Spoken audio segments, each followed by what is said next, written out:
All right, what's going on, everybody? Just wanted to take a few minutes and show you this recent score of mine. When I was 10 years old, this was the very first home theater system or introduction to home theater I've had. And this is what led me down to the eventual rabbit hole that I'm in now, which is all this. Dedicated room. Ammo speakers aren't in yet, but more money than I care to even think about right now. All dumped into the hobby. But it all started with this. I got one of these for my 10th birthday. And just recently I was going down memory lane and I was like, I wonder if I could find one of these again. So I was checking eBay, wasn't able to find anything. Then just for the hell of it, I tried Craigslist. And lo and behold, somebody 5 minutes from where I lived was selling one. Exactly the same way I had it from when I was 10 years old. Not only was he selling one, but it is absolutely mint. There's not a scratch on it. It was a little dusty, but I cleaned right up. And the guy even had the box that it came in and the instruction manual. This thing was like perfectly preserved. This was sold in around 99, 2000.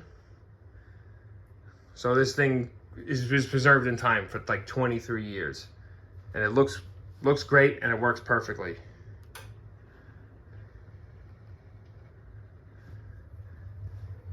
The display, you probably can't tell on video, but it is awesome. There's like a few layers of screen that are kind of like overlaid over each other, so it's got like a three-dimensional look to it. Like the center speaker and the two front speakers are on one screen. The time displayed is on like a second screen, and the two little surround speakers are on another screen. So it kind of like pops out. It almost looks three-dimensional. This is just when, like, I don't know, in my opinion, things were so much cooler.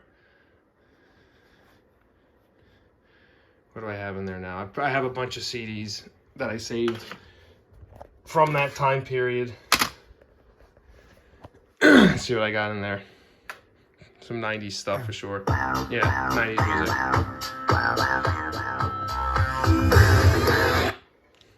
CD player works.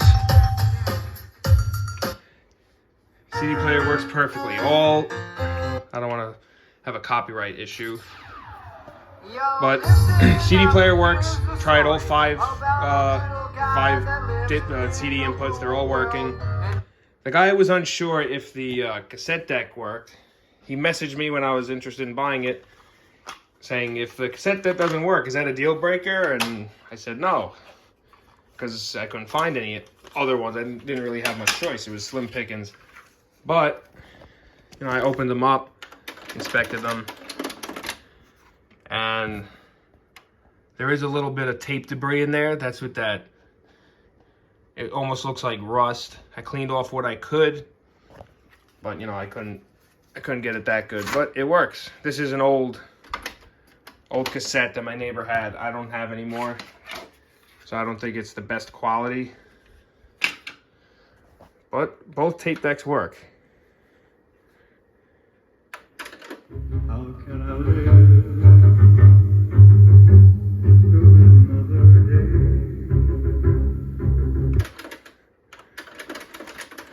Go to the other one. This thing is functionally flawless, and cosmetically, it's got to be like a 9 out of 10. Watching my dream turn into reality. Okay. See if I can even find any blemishes on this thing. It looks like I just came back from PC Richard or Circuit City or The Wiz or whatever 90s electronic outlet store you prefer, and just took this thing out of the box. I was glad I was able to find one. This is back when we had cool things like this. I mean, it looks cool. I mean, now we got sound bars and everything else. To me, I mean, they work. They're great. They're sleek. They're almost invisible. But at the same time, they're kind of boring. This, to me, is just, it just looks cool. And for the hell of it, I decided to take some measurements of it. I had very low expectations because it's not supposed to be a high fidelity, super accurate sound system. It's just, you know, a little stereo to play some music. But to my surprise, this was the direct measured sound from, I believe it was the left speaker.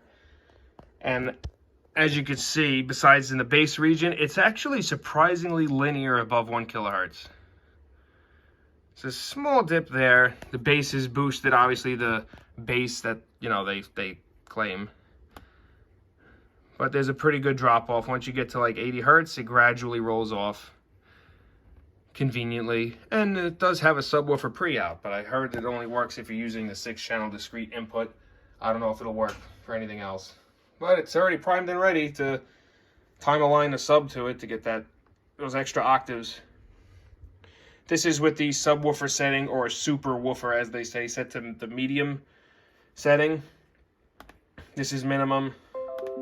This is maximum, all boosted up. Things get a little more sloppy when you turn on the Pro Logic and you have all the surround speakers and everything playing. As you can see, there's like some cancellation issues and stuff.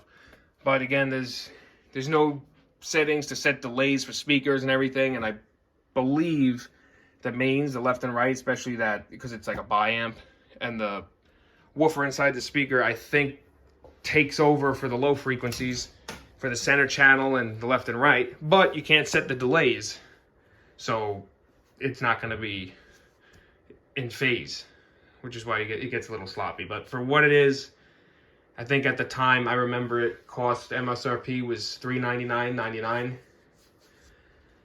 and I scored this on Craigslist for 70 bucks, and it is absolutely mint, worth every penny in my opinion.